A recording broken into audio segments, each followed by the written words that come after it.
Fala Brasil, fala minha potência, seja muito bem-vindo para mais um episódio do podcast Visão Empreendedora.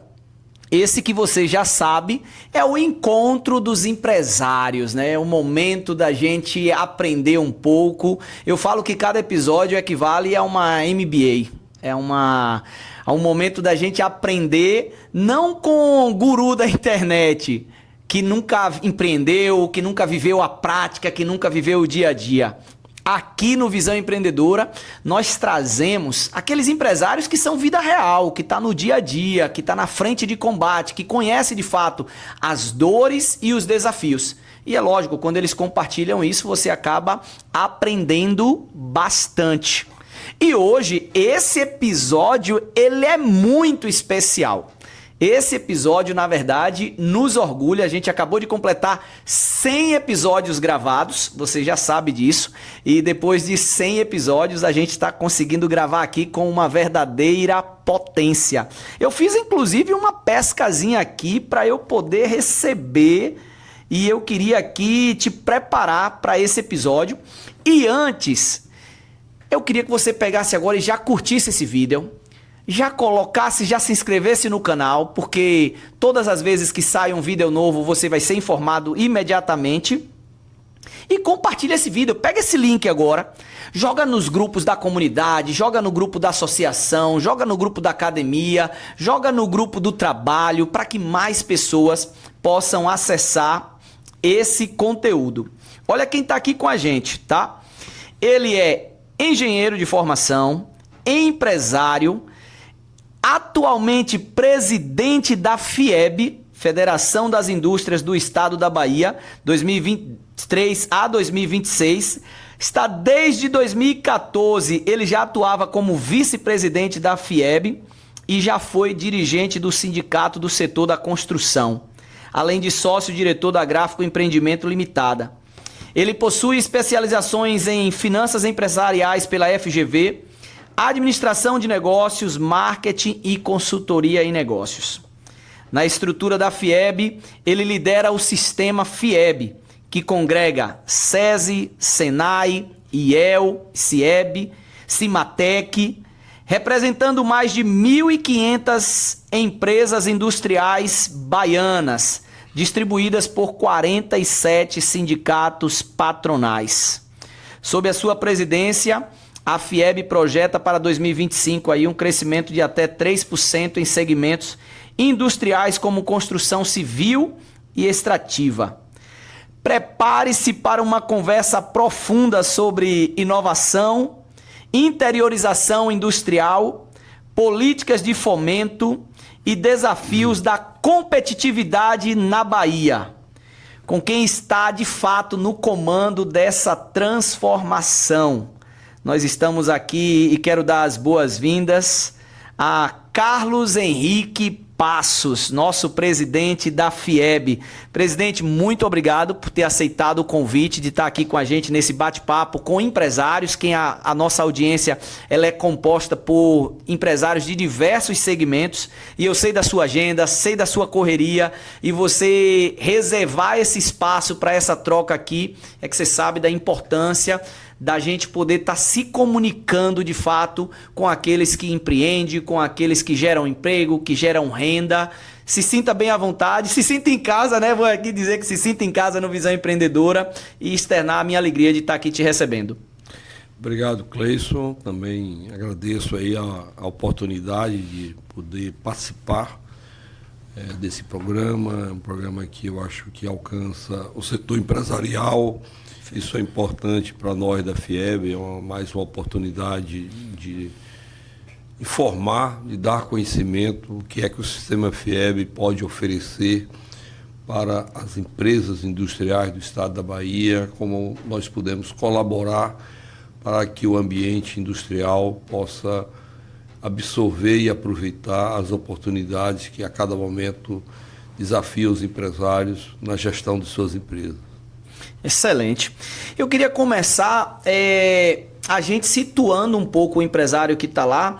Eu trouxe aqui alguns números, mas eu não sei se eles também estão tão atualizados, mas hoje a FIEB.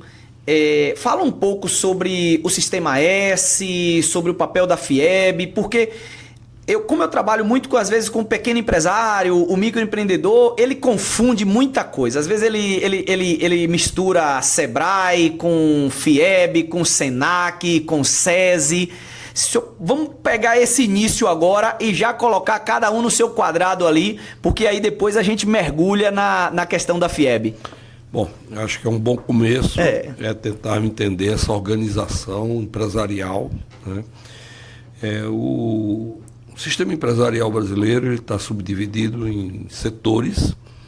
Os principais setores, claro, é o industrial, comercial, agricultura e pecuária, transportes, tem o sistema financeiro, finanças. Isso. E aqui dentro do sistema indústria, nós temos a Federação das Indústrias. A Federação das Indústrias ela é formada pelos sindicatos patronais dos diversos segmentos industriais. Aqui na Bahia nós temos 47 sindicatos que são organizados por setores industriais, alguns com recortes territoriais. Temos alguns segmentos que têm mais de um sindicato setorial no estado por questão de recorte territorial. Por exemplo, o Sindivest é um sindicato que tem o sindicato da indústria do vestuário da Bahia, mas nós temos o sindicato da indústria do vestuário de Feira de Santana. Sim. Inclusive o Edson foi aquela pessoa que fez a ponte da nossa relação. Perfeito. Então, o sindicato Sindivest é um sindicato, são dois sindicatos dentro do mesmo setor, mas com recortes territoriais diferenciados. Então, esses sindicatos patronais, juntos, formam a Federação das Indústrias. As federações das indústrias dos diversos estados formam a Confederação Nacional da Indústria, que, por sinal, é presidida pelo Antônio Ricardo Alban, que era o presidente aqui da Federação das Indústrias. Boa. Mas por que sistema FIEB? Porque a FIEB, além da sua organização própria, ela tem 4 outras entidades que compõem esse sistema. Temos uma primeira entidade, que é o CIEB, que é o Centro das Indústrias do Estado da Bahia, é uma organização também associativa.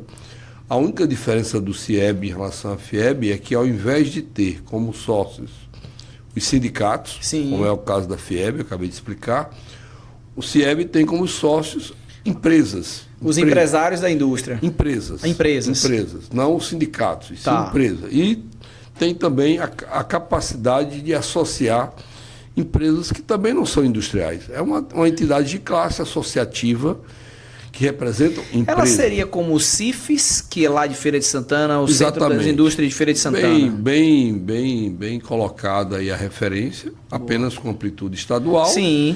E o CIFES é específico das indústrias de Feira de Santana. Perfeito. Mas é uma sociedade civil, onde tem como sócios empresas. Boa. Bom, fora o CIEB, nós temos 3 outras organizações, essas de maior porte. Nós, inicialmente, temos o IEL, que é o Instituto Evaldo Lodge. O Instituto Evaldo Lodge, ele tem um papel de trabalhar a relação de pessoas com o setor industrial, com empresa em geral, intermediando estágios, intermediando jovens aprendizes. Acho que talvez esse é um dos mais conhecidos, né? A atividade que eles fazem aí. Isso. Não é uma atividade exclusiva, tem outras entidades Sim. que fazem também esse papel, mas o IEL faz esse papel como faz outros. Por Sim. exemplo, o IEL da Bahia tem um programa muito importante, que é o programa de capacitação de fornecedores. Então, grandes indústrias que precisam e têm na sua relação de produção, fornecedores de vários portes, e que ela precisa que esses fornecedores tenham um determinado nível de qualificação cadastral, de produção, para atender os desafios que essa grande indústria tem de certificações nacionais ou internacionais. Cabe ao IEL também. O IEL tem esse programa que pode, contratado por essa grande empresa, capacitar esses fornecedores para que essa empresa tenha uma melhor governança na relação com essas empresas. Mas faz isso também para prefeituras. Temos algumas prefeituras do interior que querem que seus fornecedores sejam ali daquela região, daquele município. Sim. E muitas vezes as empresas têm dificuldade de cumprir as regras dos editais de licitação. E uma maneira dessas empresas se habilitarem a isso Acessar. é ter uma entidade como o IEL que orienta como manter uma certidão negativa com a Previdência, com a Receita Perfeito. Federal, estadual, municipal, ou outras regras que o município queira estabelecer para contratar uma compra de produtos ou de serviços. Então, e o IEL tem outros produtos, muitos outros serviços relacionados à liderança, né? Temos feito, por exemplo, imersões internacionais. Agora mesmo, no final de setembro, o IEL liderou uma missão de empresários para a Universidade de Barcelona, onde se passou lá uma semana, esses empresários, junto com outros empresários de outros estados, buscando conhecer, de aprender como trazer a questão da inovação para suas empresas, para os seus negócios. E outras missões são feitas e outras atitudes, outros programas que o IEL lidera tem esse papel de melhorar a governança das empresas. Temos o SESI, que é o Serviço Social da Indústria. O SESI tem 3 pilares de atuação. O primeiro dele é a educação. Sim. Trabalhamos com a educação regular. Então, temos aí 12 escolas funcionando dentro do estado da Bahia. Temos aí em torno de 10.500 alunos matriculados no curso de fundamental, no ensino fundamental 2 e no ensino médio. Sim. Trabalha também com ensino de jovens e adultos. Temos um programa, inclusive, agora muito fortalecido por um programa nacional, que é um programa para melhorar o nível de escolaridade dentro de empresas. Dos trabalhadores, no caso. Sempre focado no trabalhador. A educação do SESI é muito focada... Porque essa escola inicial aí, ela é do trabalhador também? Ela é muito destinada aos filhos dos trabalhadores. Aos filhos dos trabalhadores, tá. Na verdade, as escolas do SESI, nós temos, claro, nós podemos absorver pessoas da comunidade, mas prioritariamente a gente procura formar com filhos de industriais. Perfeito. Industriários. Sim. Né? Para quê? Para que as empresas possam oferecer esse benefício aos seus trabalhadores. E você sabe que a educação é um valor muito forte, nós Perfeito. temos uma educação pública ainda para conquistar. Precisa melhorar, uma melhor qualidade. Nós temos um ensino privado normalmente caro, que distancia uma parte da população, poder dar essa escola para os seus filhos. Então o SESI oferece uma educação de qualidade dentro de um preço diferenciado, e mais diferenciado ele fica quando o aluno é filho de industriário. Então é um valor que a empresa pode oferecer para os seus trabalhadores, oferecendo a oportunidade deles darem acesso aos seus filhos numa escola diferenciada. Alguns estados até, não temos ainda na Bahia, gostaria muito de ter, algumas empresas que custeiam parte dessa mensalidade escolar. Isso já é uma realidade em outros estados? Tem exemplos de acontecer isso? Temos empresas em Minas Gerais, empresas de grande porte, que até sustentam isso de uma forma mais forte, como uma medida de atratividade ao emprego. Imagine. Mas mesmo que a empresa não participe, é importante esclarecer que esse filho do industriário ele vai ter esse desconto enquanto o pai ou a mãe for industriária. Entendi. Então, é também um mecanismo que o sistema oferece às empresas para fidelizar seus empregados como um benefício. Sim, né? Uma entrega a mais. Uma entrega a mais. Então, o SESI faz isso na educação, o SESI faz outro trabalho importante para as empresas em benefício dos seus trabalhadores, que é na área da saúde e segurança do trabalho. Então, na área de saúde e segurança do trabalho, o SESI apoia as empresas no cumprimento dos normativos.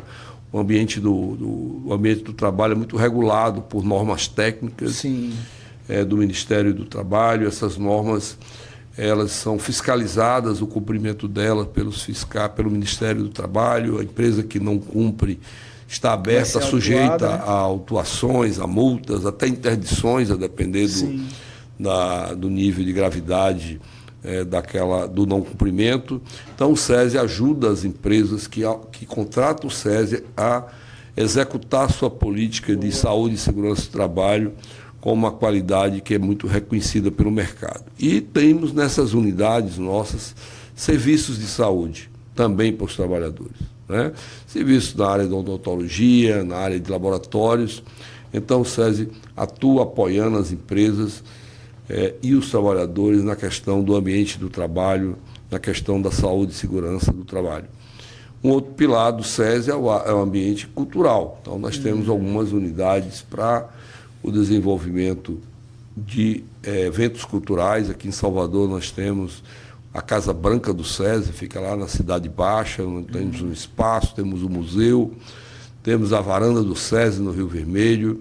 Em algumas outras unidades nós temos ambientes para a prática de esporte e lazer dos empregados, como em Feira de Santana, onde nós temos ali uma frequência regular de industriários que praticam esportes, utilizam piscina, a área de quadra de futebol, academia. Então, verdade. Todo esse ambiente é voltado para o trabalhador, porque está integrado ao ambiente da saúde, está conectado com a questão da saúde. Então, o SESI tem esse espaço. Aí nós temos o SENAI. O SENAI trabalha com a capacitação profissional, né?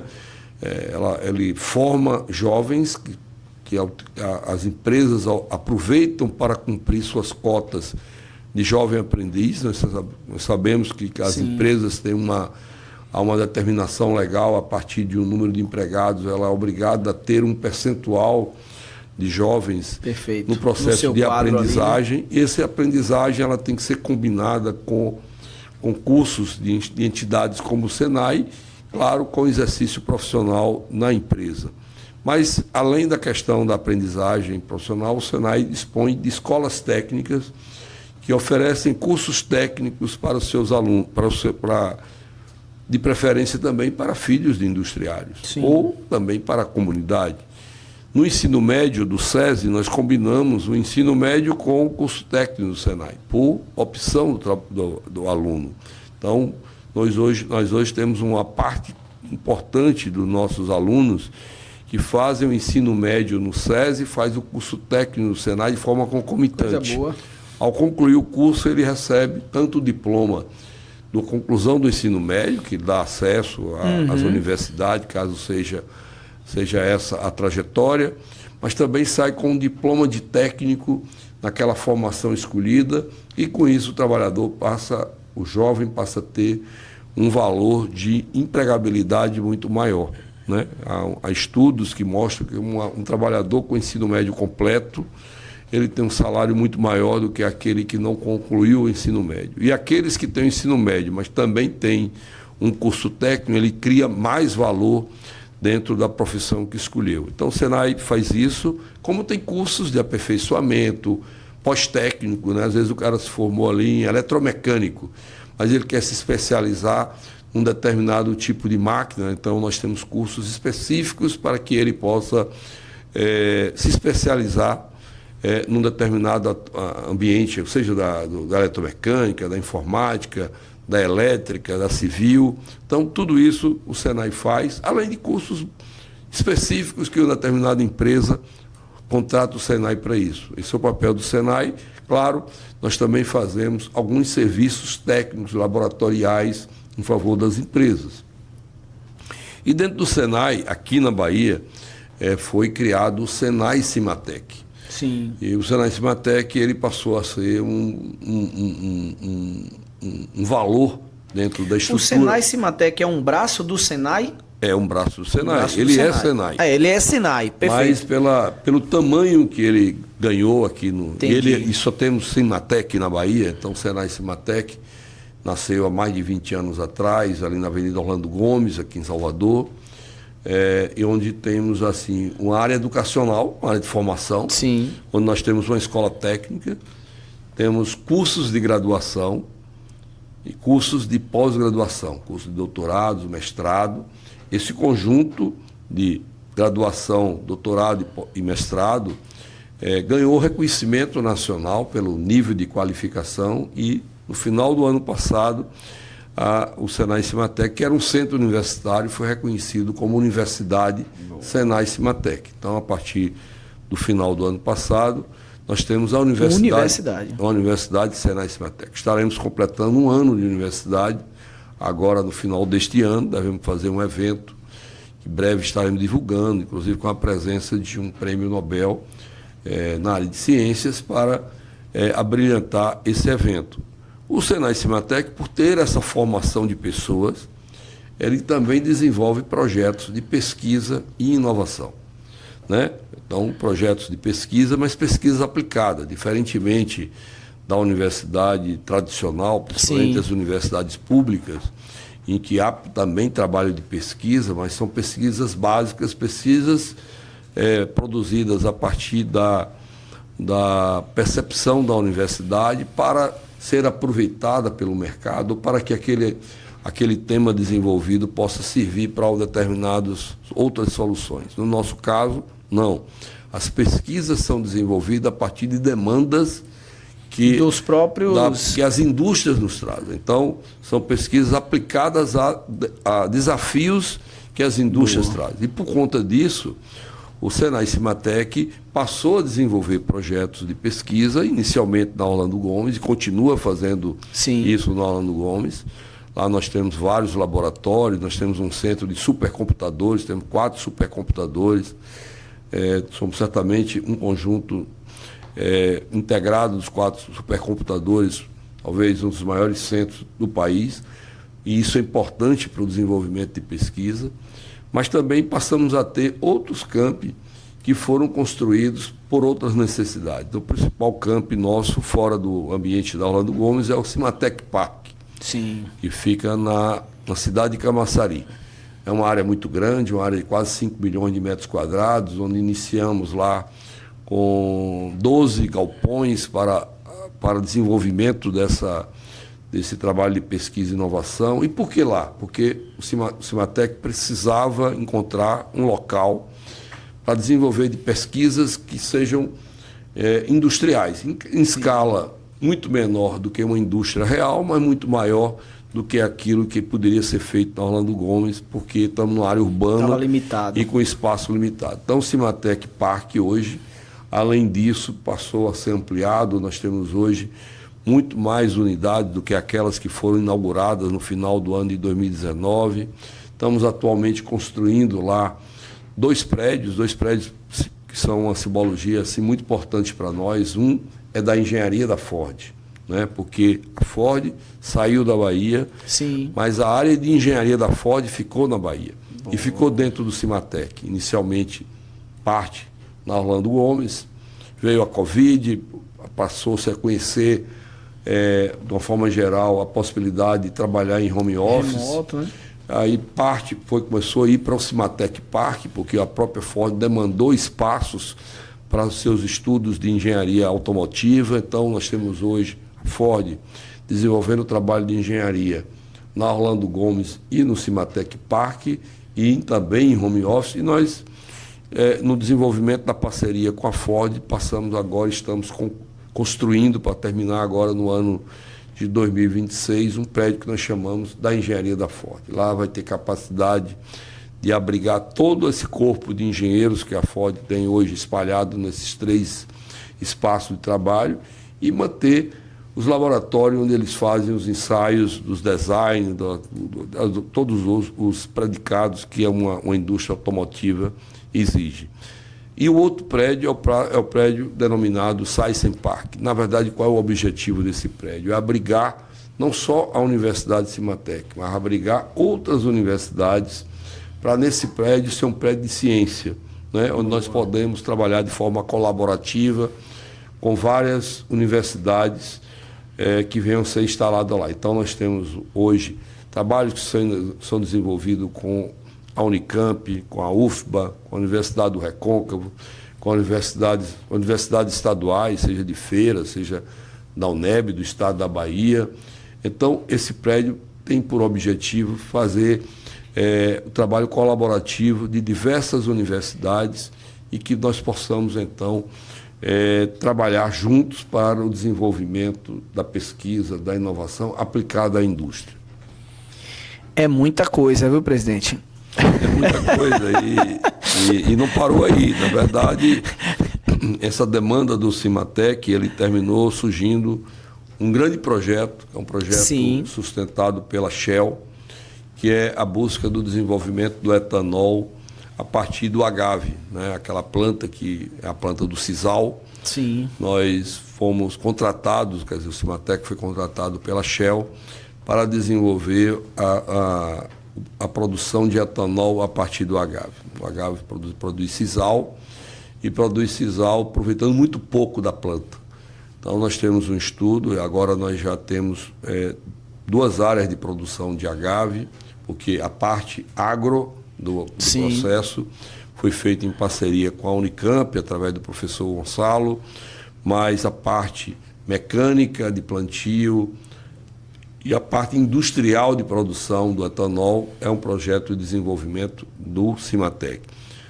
Então nós temos hoje uma fazenda em Orolândia, ali pós-Jacobina, e estamos recebendo uma fazenda em Conceição do Coité, que foi desapropriada pelo governo do estado, para desenvolver a tecnologia de plantação do agave. Por que precisa desenvolver? Porque, na verdade, nós temos o agave brasileiro, ou daquela nossa região, é o agave chamado sisalano. Sim. É uma espécie muito própria para a produção do sisal. No México, existe o agave tequilano, aquele que produz a tequila. Então, esse trabalho em parceria com a Unicamp é para trabalhar junto essas 2 espécies, porque que é o tequilano, ele tem a capacidade de produzir muito mais líquido que gera o etanol, mais a massa que gera etanol. Mas, ao mesmo tempo, ele exige um clima que não é o que nós temos na nossa região. Então, esse estudo técnico para a combinação e geração da espécie que possa conciliar esses 2 desafios é o trabalho da Unicamp. E nós já estamos agora com essas plantas já plantadas na nossa unidade de Orolândia. Em breve teremos já Coité, no caso. o processo, inicialmente em Orolândia, em seguida vai ter também Coité. E a partir dessa colheita, nós vamos fazer a questão da produção, não só do etanol, né? Porque o projeto em desenvolvimento, ele visa não só produzir etanol, como produzir outros coprodutos a partir dessa massa, entre eles, por exemplo, o biochá, que o biochá nada mais é do que a cinza final daquela massa que não conseguiu se transformar em etanol, e esse biochá ele é um grande fertilizante do próprio plantio do nosso agronegócio. Então, esse é o Cimatec Park, ou Cimatec Sertão, né, que vai estar sendo implantado em Orolândia e também em Conceição do Coité. E temos algumas outras unidades ainda em implantação, que é o Cimatec Mar, na área portuária de Salvador, o Cimatec Digital, ali no prédio da Neoenergia Coelba, na Praça da Sé, onde já temos um princípiozinho sendo executado. E temos o Cimatec Aeroespacial, que esse é um outro projeto muito importante para o estado da Bahia, que foi a possibilidade de aproveitar o espaço da base aérea de Salvador, que reduziu o seu tamanho, e da sua área de mais de 1.400.000 metros quadrados, quase 90% foi cedida ao Cimatec para ali implantarmos o Parque Tecnológico Aeroespacial da Bahia. Nós já temos agora algumas empresas já atraídas para participar desse parque, começando a desenvolver trabalhos de pesquisa. Temos outras empresas chegando, que são empresas que vão exigir pessoas, e aí o Cimatec entra exatamente nesse papel de formação de pessoas no curso técnico, no curso de graduação. Já temos um curso de pós-graduação em engenharia aeronáutica em curso, vamos lançar a 2ª turma. Então, nosso papel vai ser isso, porque não se faz nada disso se nós não tivermos pessoas e pessoas com nível de capacitação, de adequação e de educação, né, adequado. Excelente, muito bom. Acredito que você está em casa aí, ou no trabalho, correndo, na academia, ouvindo esse podcast, e com certeza você já está tendo uma visão muito mais ampliada do que você tinha, né? Porque para mim mesmo aqui já é uma aula, né? para a gente entender a dimensão, o tamanho e a importância, principalmente aí na capacitação dos trabalhadores, a questão da pesquisa. E para mim essa questão de inovação ela é muito importante. E só antes de eu fazer uma pergunta de inovação, eu queria te perguntar sobre até um pouco a parte disso, mas que está dentro dessa área.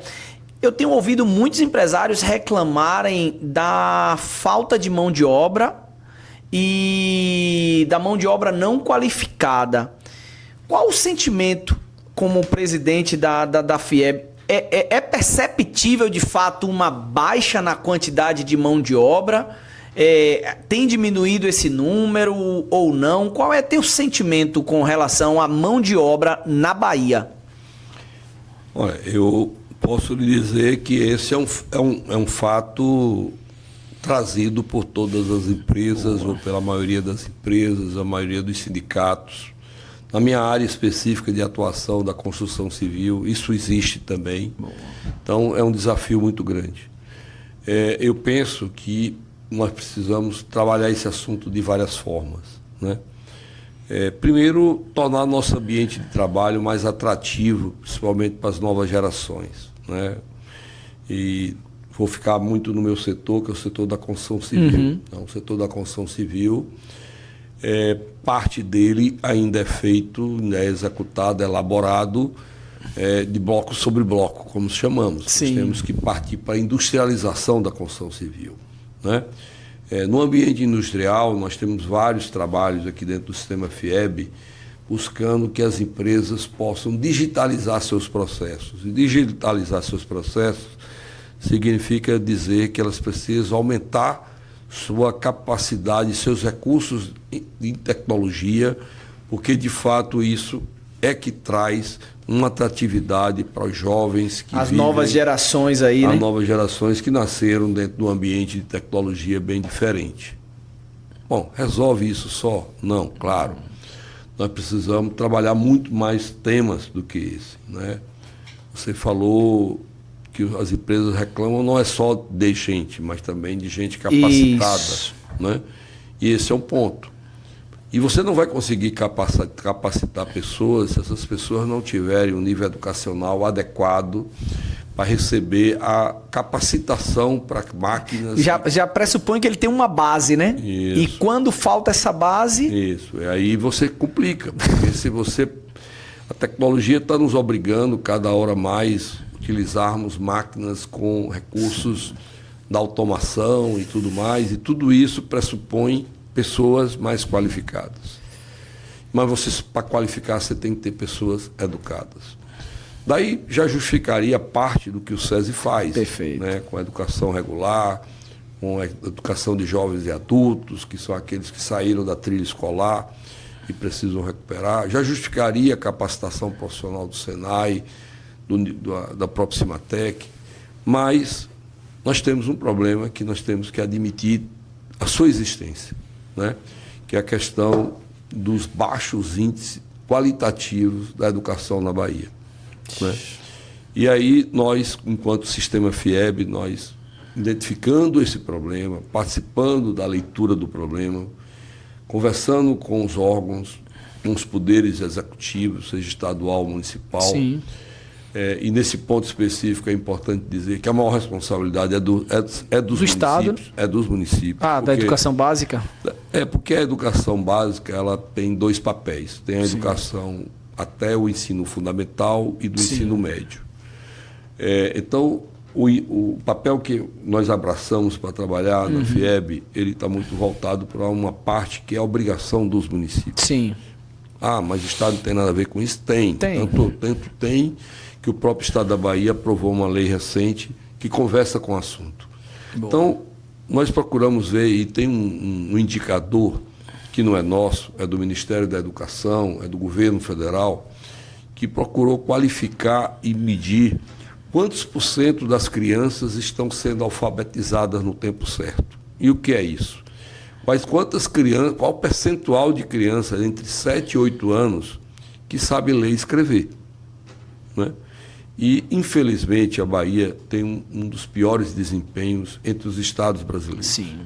no ano de 2023, a Bahia educou apenas 37% das suas crianças. 37. 37. Mas o que é pior, em 2024, esse índice que era 37 foi reduzido para 36.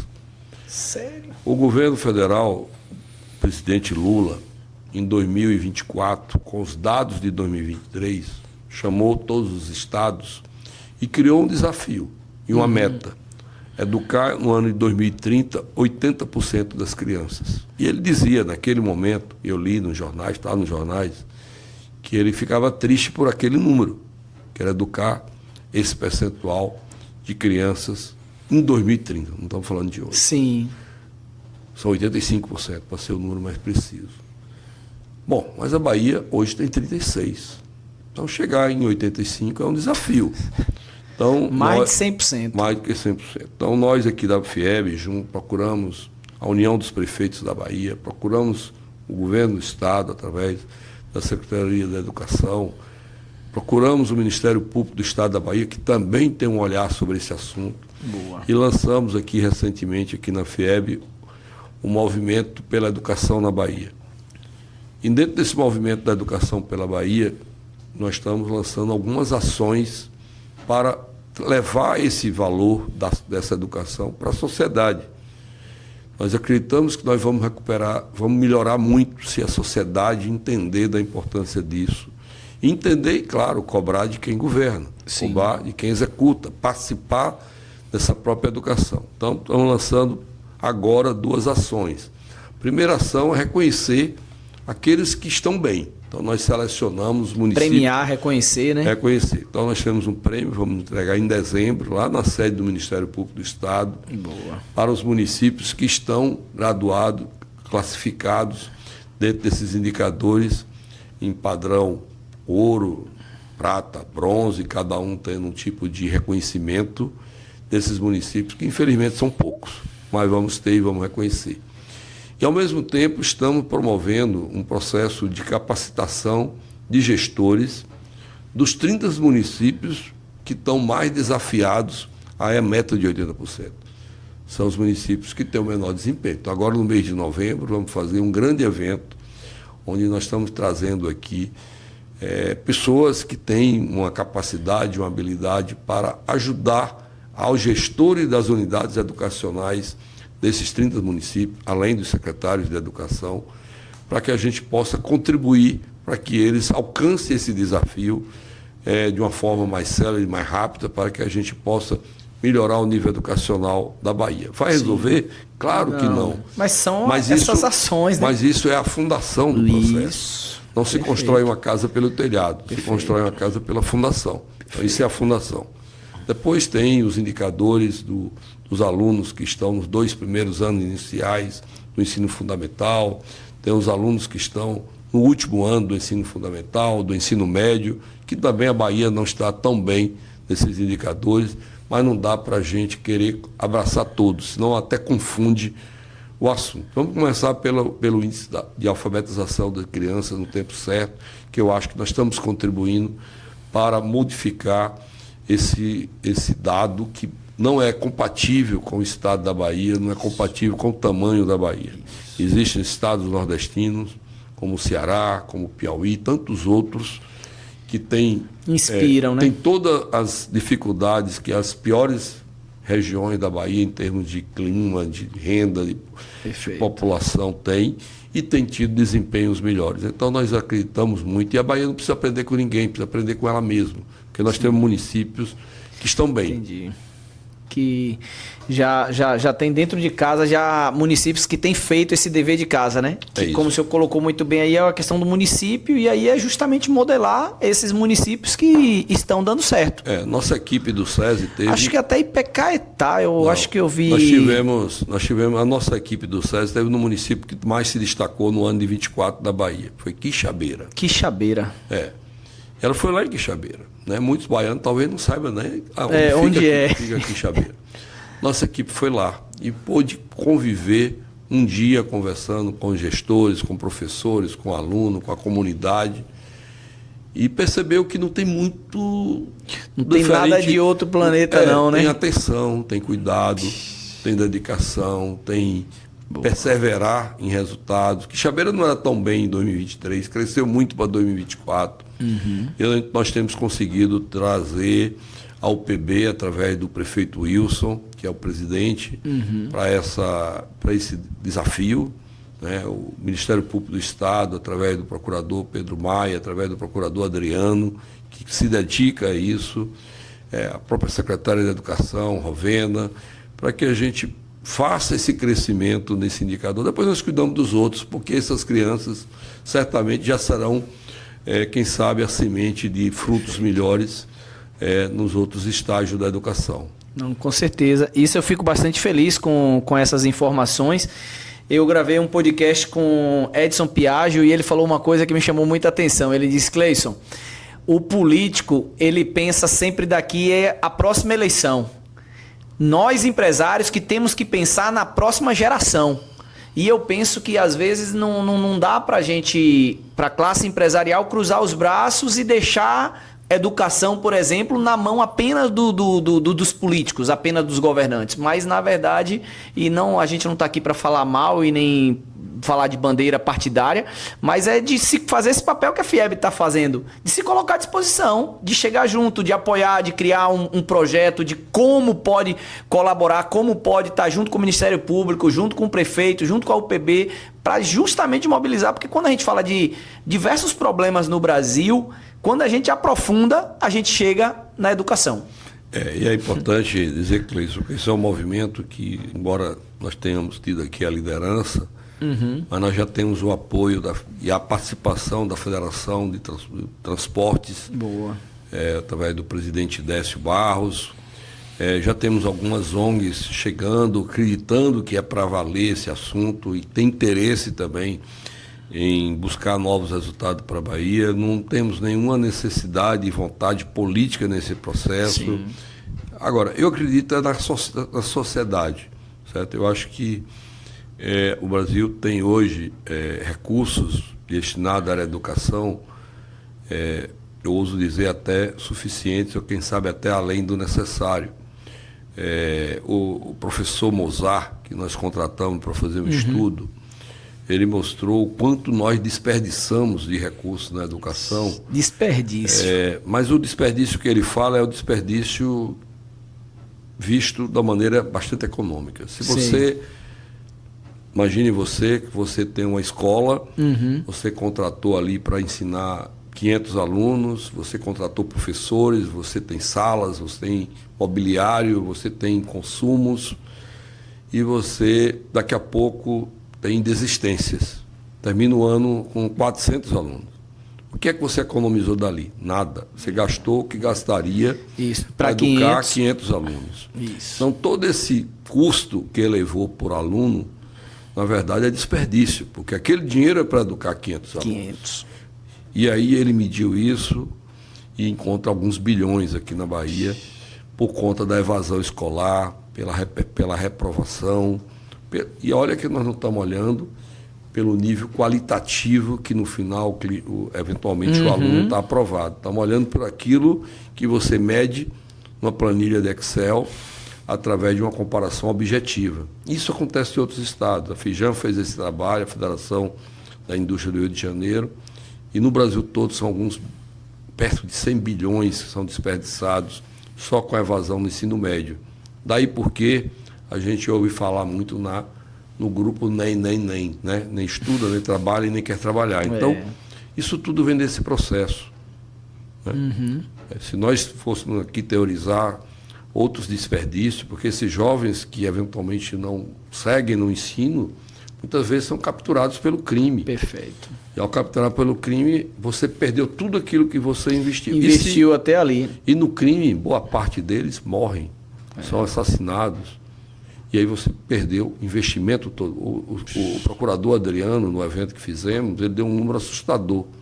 70% dos presidiários, na faixa etária de jovens, são pessoas que não têm o ensino completo.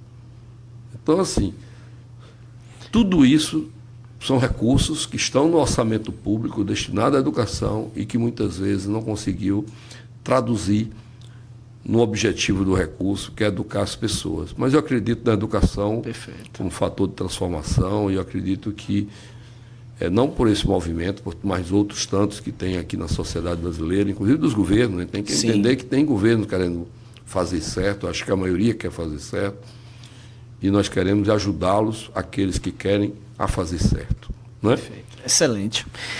Vamos mudar um pouco agora e trazer agora um pouco para a FIEB. Você está dentro da FIEB desde 2014 como vice-presidente? Vice-presidente.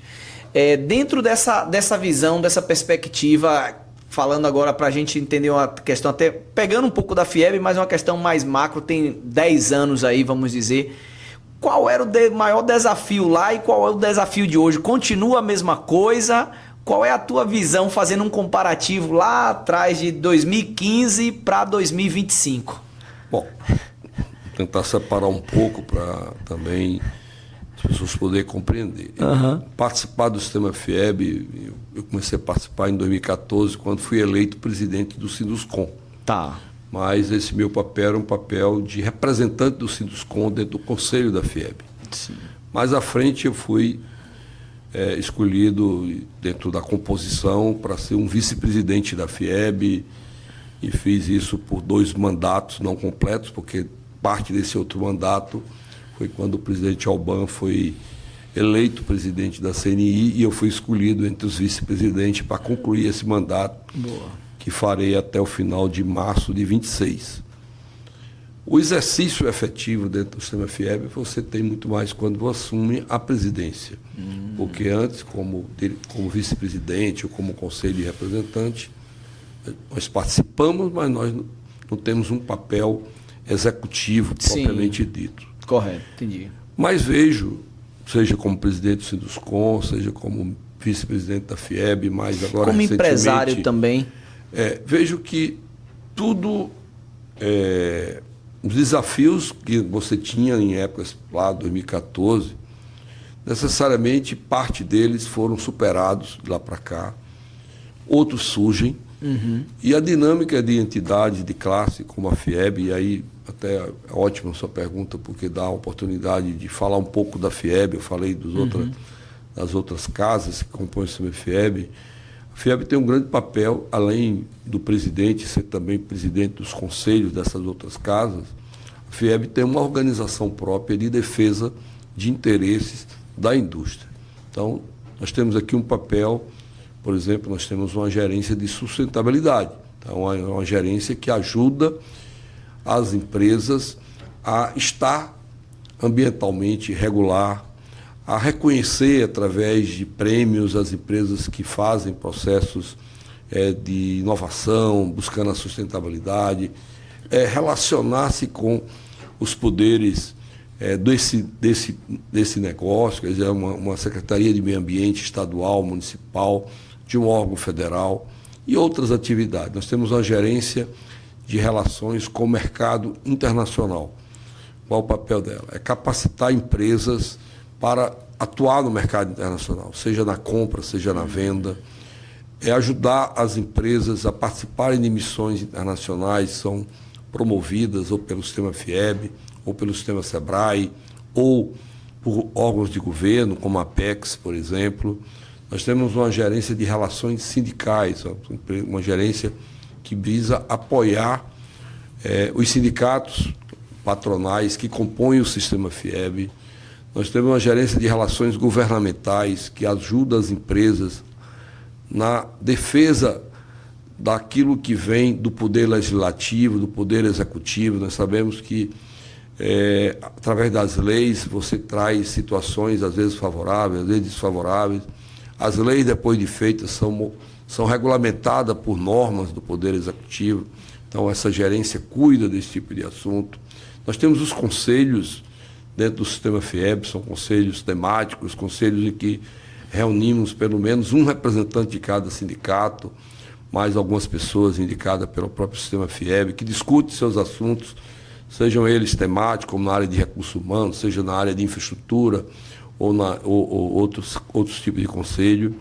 Então, a FIEB é esse organismo que é formado ou por pessoas que são empregada do sistema ou pelos empresários que aqui participam através desses conselhos, do conselho diretor, do conselho de representante. Os desafios industriais para essa entidade que faz defesa de interesse são diários, são cotidianos. Eu ia perguntar, inclusive, sobre, que eu quero que o senhor coloque na resposta aí, sobre a reforma tributária, né? Porque começa agora em janeiro de 2026. Qual é a tua visão, qual é a perspectiva desse início? Dentro desse ambiente de defesa de interesse, de melhoria de conhecimento, reforma tributária é um tema importantíssimo, né? Porque, como você disse, ele começa a entrar em vigência no ano que vem, uma tarifa simbólica, mas é para o governo medir o poder de arrecadação, a gente tem que ter clareza disso, mas também para as empresas se exercitarem dentro desse novo modelo. E se adaptando, né? E vai numa transição até 2032, quando entra em vigência. O setor industrial acredita muito na reforma tributária. Ela traz algumas premissas que são muito importantes para o setor industrial, né?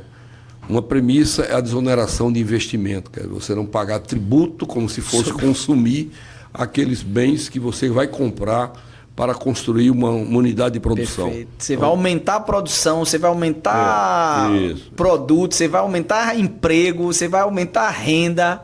Então, a reforma tributária traz isso, desonerar o investimento. Boa. Segunda, é desonerar a exportação. Se o imposto é sobre consumo, ao exportar não tem consumo. Então isso também ajuda. Isso também não é uma regra tão nova, mas o modelo de pagamento, de apropriação de valores vai se tornar essa regra real. A outra coisa que é importante para o setor industrial é que a reforma tributária ela tem como premissa você não pagar imposto sobre imposto. Hoje nós temos, por exemplo, o ICMS, ele é chamado que é o imposto por dentro. Sim. Se eu quero vender a mercadoria por 100, mas o ICMS é 20, não é 120, é 130, porque na verdade os 20 é sobre 130. É sobre a nota final. Sobre a nota final. A reforma tributária acaba com isso. O imposto é por fora, não é por fora do sentido de não pagar, é por fora assim. Sim. Meu produto é 100, você está me comprando de mim, você paga 100, isso. Mas você vai pagar o imposto que incide sobre a mercadoria. Perfeito. Se for 20, você vai pagar 120. Se for 30, você vai pagar 130. Perfeito. Então, isso é importante para o setor industrial, porque nós fazemos parte de um encadeamento produtivo. Algumas indústrias, ela começa lá do produto básico e chega na prateleira das pessoas, mas a maior parte da indústria não acontece isso. Ela é feita em partes industriais até chegar no final. Uma indústria faz até um pedaço, outra faz desse pedaço para frente, outra faz desse pedaço para frente. Então, esse encadeamento produtivo, ao não ter imposto sobre imposto, isso vai ser uma redução de custo para a indústria, né? Então, as premissas que a reforma tributária foi construída são favoráveis à indústria.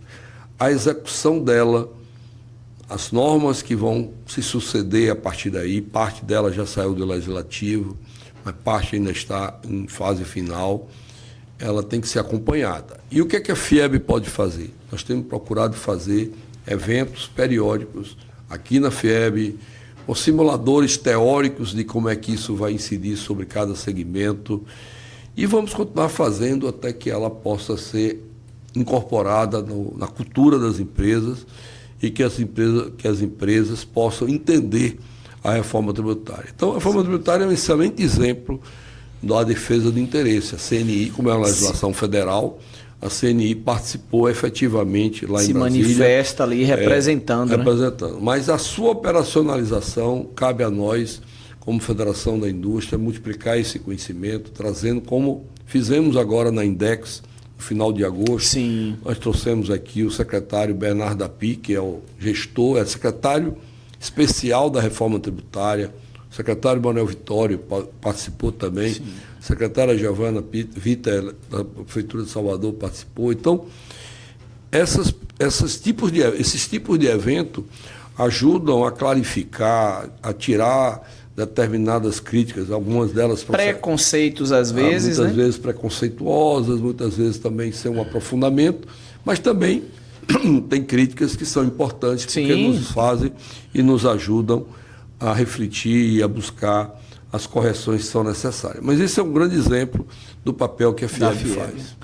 Hoje, a indústria baiana, ela corresponde a quanto do PIB do nosso estado? A indústria, aproximado, ela participa com 25% do PIB do estado. Né? A indústria, ela emprega 463 mil trabalhadores com carteira assinada. Né? A indústria, ela participa com 55% da arrecadação de ICMS. Né? 55%. 55%. E por que isso? Porque a indústria, diferentemente às vezes do agro, do próprio setor de serviço, porque Sim. O setor de serviço ele contribui com o imposto sobre serviço e não com o imposto sobre circulação de mercadorias. A indústria tem esse papel, tem dois papéis muito importantes. Primeiro, de empregar pessoas com salário médio maior do que dos demais setores. Segundo, é contribuir na arrecadação tributária com maior valor do que a própria sua participação no PIB. Embora, Cleison, é importante dizer que a reforma tributária ela estabelece uma regra de transição que paulatinamente Sim. O imposto vai ser arrecadado aonde vai ser consumido o produto, não onde vai ser produzido o produto. Daí que é importante que nós tenhamos essa consciência, e os governos tenham essa consciência, que nós temos que criar mercado para poder ter consumo na Bahia, Perfeito. Quem sabe até mais do que a Bahia produz, porque o imposto vai ser cobrado aonde se consome. Então a Bahia não precisa incentivar, não tem que se preocupar em produzir, é um engano. Não se tem mercado de consumo sem ter produção. Perfeito. Mas nós temos que pensar em ter mercado de produção que tenha no seu a sua composição empregos de valor agregado. Sim. Né? Então, empregos de valor agregado é que você cria um mercado consumidor, porque esse mercado vai trazer trabalhadores mais qualificados, com salários maiores, e aí voltaríamos para conversar de educação, capacitação profissional, mas dá para entender a lógica, o quanto é importante o desenvolvimento do Estado, buscando uma indústria com maior complexidade, para que seja uma indústria com entrega de valores maiores, porque isso gera mais renda, e renda gera consumo. Perfeito. E consumo vai gerar desenvolvimento tributação. E tudo. Vai gerar tributação. A FIEB e a CNI, eu não sei, elas conseguem, não diria interferir, mas contribuir para que outras indústrias, até internacionais, venham para a Bahia, ou isso é uma coisa estritamente política? Porque, tipo assim, eu não sei, não tenho esses números, mas você pode trazer esses números. Eu penso que a Bahia ela não é tão atrativa para que outras indústrias não vou falar apenas nacional, mas até internacional, que possa vir para cá. Existe uma política de incentivo, e não estou falando de incentivo apenas, abrir mão de incentivos fiscais apenas, mas o que a gente precisaria, porque eu vejo a indústria como um poder muito grande. Acho que a Bahia tem 417 municípios. E aí eu estou falando isso, já falando da indústria na Bahia, já falando da interiorização também. O que a gente precisava fazer para a gente ter mais indústrias no estado? Bom, eu acho que é um desafio grande, né? Primeiro é entender o sistema FIEB ele não dispõe de recursos, orçamento para através dele atrair empresas. Perfeito. Esse não é o nosso papel. Mas, claro, nós fazemos toda uma busca de apoiar a quem quer investir, se é da Bahia ou fora da Bahia. E fazemos isso buscando interagir com os poderes, com os órgãos licenciadores, para facilitar essa implantação industrial. Agora, aí você pergunta, mas o que mais pode ser feito? Claro, o governo dispõe de muito mais recursos. Sim. Hoje, ainda os governos dispõem de instrumentos de benefícios tributários para atrair empresas. A própria BYD, que chegou aqui, ela teve a Ford, o seu pacote, né? Como Quando a Ford veio. teve no passado, como outras tantas.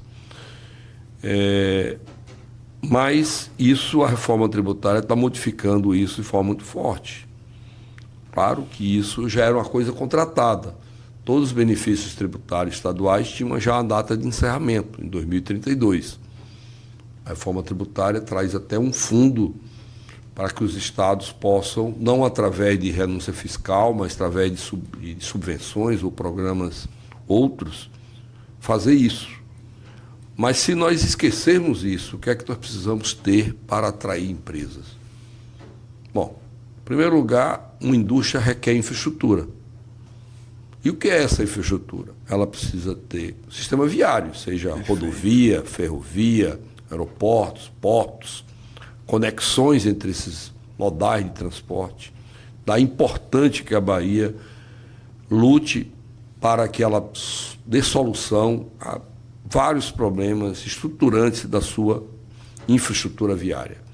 Nós temos na ferrovia, 2 grandes ferrovias, a Ferrovia Centro-Atlântica, FCA, que é a ferrovia no eixo norte-sul, que liga, vamos dizer, originariamente saía de Juazeiro até Minas Gerais, mais à frente ficou de Campo Formoso até Minas Gerais. Mas no passado também tinha um ramal que ia até Propiá, em Sergipe. E temos a ferrovia Oeste e Leste. Esta que até aqui não funcionou, mas que vai ligar o Porto Sul de Ilhéus até a cidade de Barreiras e, mais recentemente, no atual governo federal, foi feita uma importante decisão que é interligar essa ferrovia à ferrovia Centro-Oeste, que é a FICO. Daí a Bahia passa a ter a capacidade de receber cargas dos bens produzidos, dos produtos produzidos no Centro-Oeste brasileiro e chegar no porto, nosso porto, a ser construído em Ilhéus. Isso é muito importante. Sim. Então, mas precisamos precisamos concluir. Então, concluir essas 2 ferrovias é extremamente importante, estruturante no setor ferroviário baiano.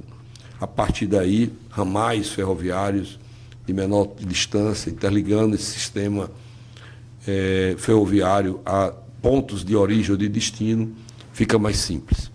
Outro ponto importante na Bahia, dar solução às nossas rodovias estruturantes federais. A principal dela, a BR-324, combinado com a BR-116, que liga Salvador até a divisa de Minas Gerais, que era operado pela Via Bahia. Sim. E pessimamente operado.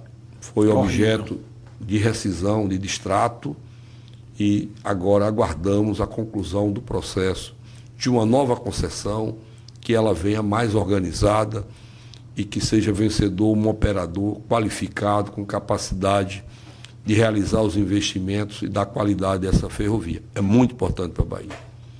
Mas nós temos a ferrovia, a BR-101, por exemplo. A BR-101, nós temos uma duplicação não concluída de Sergipe a Feira de Santana. Está travada ali, né? E temos toda ela, de Feira de Santana até a divisa do Espírito Santo, sem muita solução comentada dentro de um curto prazo. Temos a BR-242, que liga Luiz Eduardo até a BR-116, né? Temos a BR que liga Feira de Santana a Juazeiro, né? Então, assim, nós temos aí outras tantas... Essas questões estruturantes, elas seriam fundamentais, então, para a implantação, né? Elas são importantíssimas para aquela pergunta que você fez, Sim. Como atrair empresa. Entendi. Infraestrutura é fundamental para a indústria. Eu estou falando da estrutura viária. Sim. A estrutura que faz com que o insumo chegue ou que o produto saia. Escoa. Mas nós temos outra infraestrutura. Nós temos infraestrutura elétrica, nós temos a infraestrutura de gás, nós temos a infraestrutura de água e esgoto. Com o nível de saneamento básico que nós temos, é muito ruim. Por quê? Porque cada vez mais a questão ambiental é importante. Então, se nossa companhia de água e esgoto não consegue avançar para ter o tratamento dos efluentes, seja industriais ou residenciais, no tamanho do estado da Bahia, nós estamos dificultando uma implantação industrial. Não, a indústria pode resolver? Pode. Faz uma estação de tratamento de esgoto. É custo. É um custo, não só mais, de implantação, é um custo de operação. E numa análise de viabilidade... Pode indicar a falta da viabilidade, ou comparativamente a outros estados que avançou, não sermos o desejo daquela empresa de chegar aqui. Eu tenho conhecimento de empresas, por exemplo, que a decisão de colocar uma indústria aqui e acolá, como funciona a saúde? Como é que funciona a saúde pública? Por quê? Ter um empregado onde a saúde funciona ou funciona a um preço X é melhor do que outro lugar, ou que ela não funciona, ou que ela funciona com um custo maior, que nós sabemos que a saúde privada, de forma complementar, existe em qualquer mercado. Perfeito. Então, assim, essa infraestrutura ela é importantíssima para definir investimentos. É o grande desafio. O segundo desafio são pessoas. Não se coloca indústria sem gente. E gente precisa de quê? Educação. Capacitação. Formação básica, ensino médio, graduação, nível doutorado, superior, pós-doutorado, pesquisadores para desenvolvimento de pesquisa e inovação, para que você tenha ali a mão de obra necessária para o desenvolvimento dessas empresas. Se nós tivermos tudo isso, nós vamos ter pessoas consumindo, com renda grande, com renda maior. Essas pessoas com renda, elas vão consumir, elas fomentam a indústria. Uma parte da nossa indústria é destinada ao consumo. Sim. Se eu tenho mais gente consumindo, eu tenho mais mercado. Entendeu? Então, mas isso é consequência, isso não é meio. Eu não vou conseguir ter um mercado sem ter um ambiente econômico que gere produção e gere renda. Porque não seria crível imaginar que o Estado, seja o Estado federal, estadual, municipal, tem o poder de dar renda para consumir. Ele pode dar renda para subsistir. E aí vai ter um consumo limitado à Bolsa Família, a outros benefícios que possam ser, mas não vão ter a renda necessária para a pessoa ter uma casa adequada, para ter bens eletrodomésticos, para ter consumos de várias naturezas que possam potencializar o mercado. Então, esse é o segredo. Se nós queremos desenvolver, nós temos que pensar nisso. Perfeito. Esse é o ponto, esse é o desafio que eu acho que cabe a nós do estado da Bahia e a qualquer região, sim, a pensar como fomentar a atratividade econômica. É pensar na infraestrutura e é pensar nas pessoas. Excelente, muito bom. A gente já está chegando ao final do nosso episódio. Quando a conversa é boa, o tempo passa que a gente nem percebe. Eu não poderia deixar de mandar um abraço aqui para meu amigo Edinho aí, Edson, por ter nos aproximado, feito essa conexão. Meu irmão, gratidão. Tenho certeza que você está na audiência aí, deixar aqui esse registro, porque uma das coisas que eu mais gosto na vida é de ser grato. E eu quero agradecer mais uma vez aqui ao presidente também por ter cedido esse espaço, por a gente estar aqui conversando. E eu acredito que tem tudo a ver com o podcast, com o livro que eu escrevo, com palestra, com treinamento, porque a gente está elevando o nível de consciência das pessoas, a gente está formando as pessoas. E você coloca muito bem, pô, não é isso que vai resolver, não é isso, mas não tem nenhum milagre que vai acontecer para resolver, mas é a soma de várias ações voltado sempre para formação, capacitação, desenvolvimento, que vai nos dar esperança de dias melhores. Então eu acredito muito hoje nas redes sociais, nessa nova comunicação que é o podcast, que com certeza a gente vai alcançar muitos empresários que precisam ouvir isso, precisam se desenvolver de fato e saber das potências que precisam ser desenvolvidas. Já estamos chegando ao fim. Eu queria te perguntar sobre tua visão de futuro. Acreditamos aí que, como você colocou muito bem aí, assumiu a presidência com a saída de Alban para a CNI, e acredito aí que vai ser eleito para a próxima gestão, que aí vai até 2030. E aí eu queria falar um pouco agora sobre sonhos, sobre projeto. O que é que você pensa para o futuro? Tem algo no coração, tem algo no papel que você gostaria de implementar? Quais são os próximos passos que a gente pode esperar da FIEB para os próximos anos? Cleison, eu quando fui escolhido pelos meus pares para esse desafio de substituir o Alban, que não é simples, né? A pessoa que se destacou entre todos os presidentes de federação do Brasil para ser escolhido para comandar a CNI, eu criei um compromisso com eles e comigo de fazer o melhor que eu posso fazer. sem me comparar a ninguém que fez antes ou que venha fazer depois. Perfeito. Então, meu desafio foi esse. E essa é a minha dedicação. E dentro dessa dedicação de fazer o melhor, alguns pilares estratégicos da Bahia haviam sido definidos não por mim, mas pela gestão, inclusive do presidente Alban.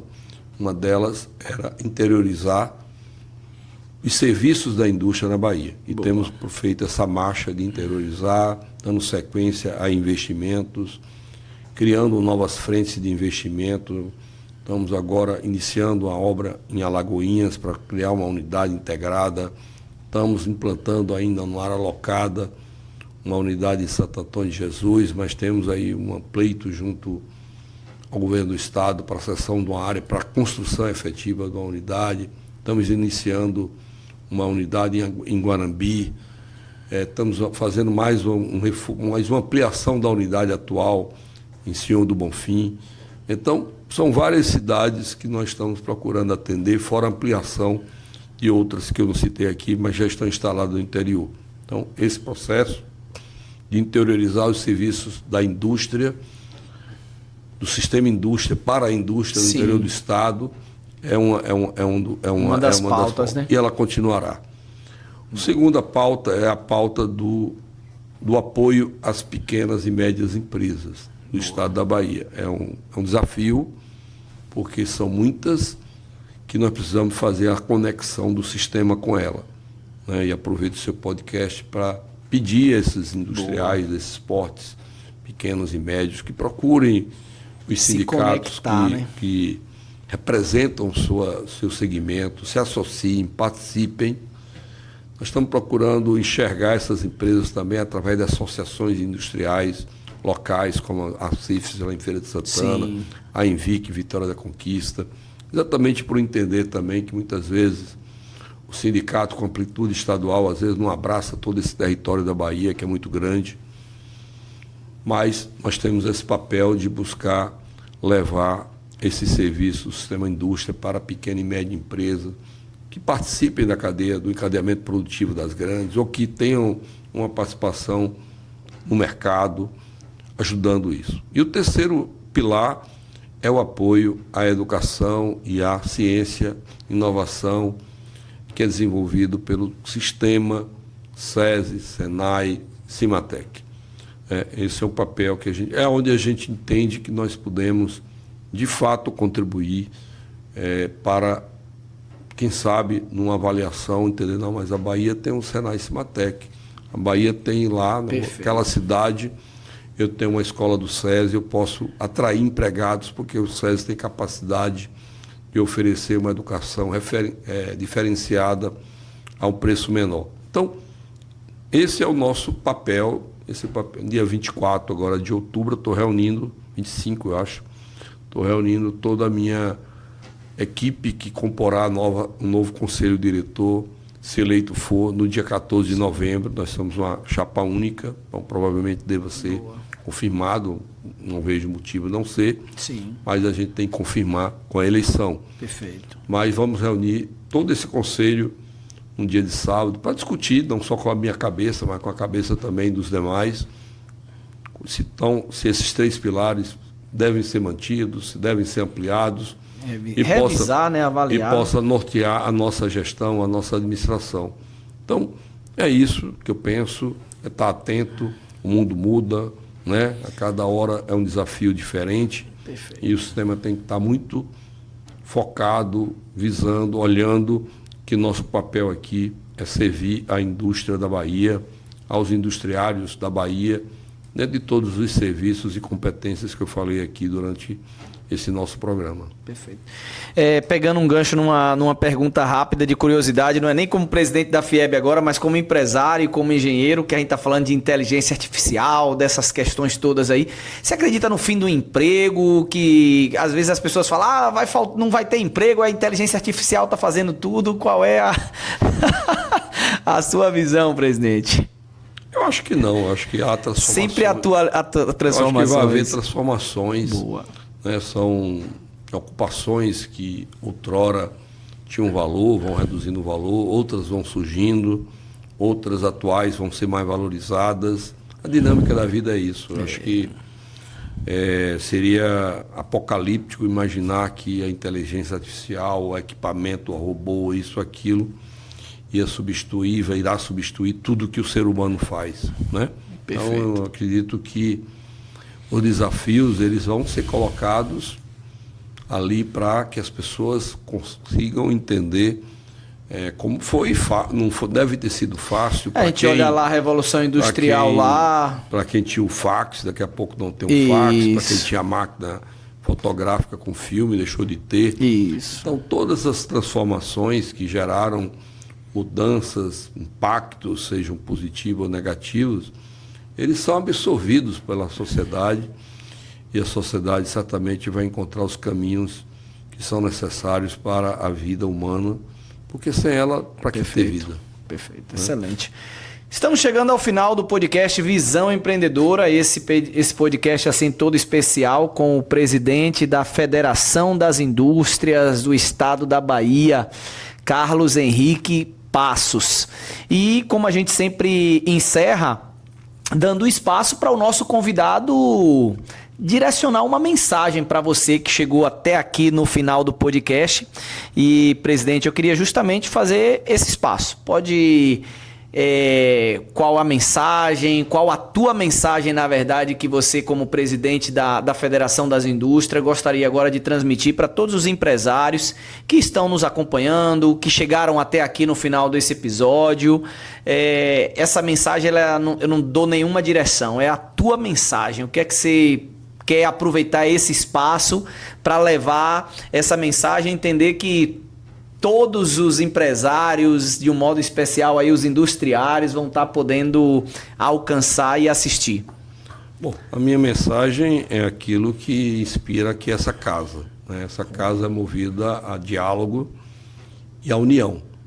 Então, na verdade, se eu pudesse influenciar os industriais da Bahia, é que eles acreditem no associativismo. Ele pode se realizar por associações, pode se realizar através dos sindicatos.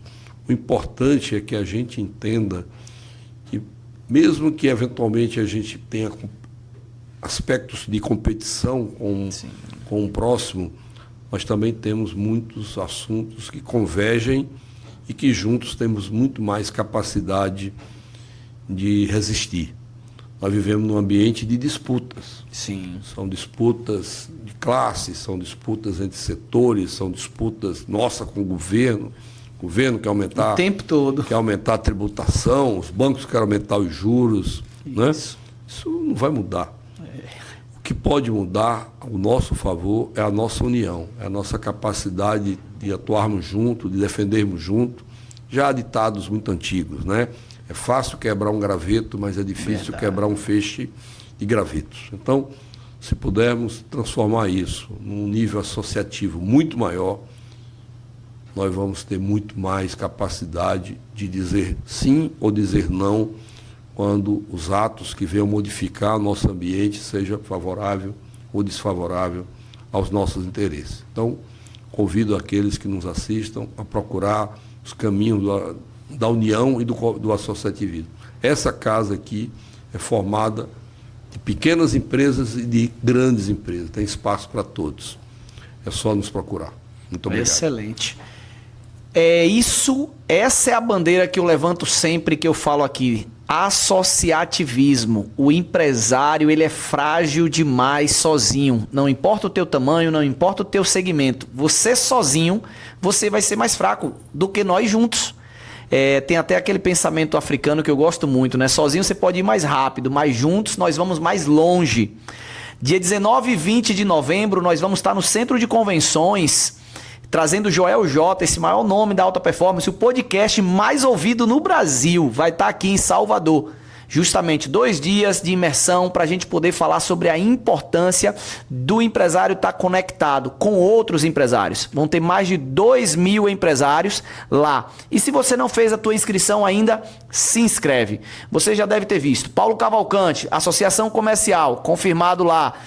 Jorge Cury, Sebrae, confirmado lá. FIEB, gravamos aqui agora. Também presença confirmada também. Então, a gente não está perdendo uma oportunidade de unir essas potências justamente para mostrar que a Bahia é uma potência empresarial. Então não fique de fora se você não garantiu ainda o teu ingresso. A Tenha Fé Comércio também, com Kelson também. Então são vários nomes, várias entidades, é lógico que estarão todos lá presentes no dia 19 e 20 de novembro. Coloca na tua agenda e garante teu ingresso. Quero parabenizar você que chegou até aqui, agradecer mais uma vez ao presidente por essa conversa maravilhosa, muito conteúdo, e eu tenho certeza que agregou muito aí na tua jornada. Até a próxima segunda-feira para um novo episódio no podcast Visão Empreendedora.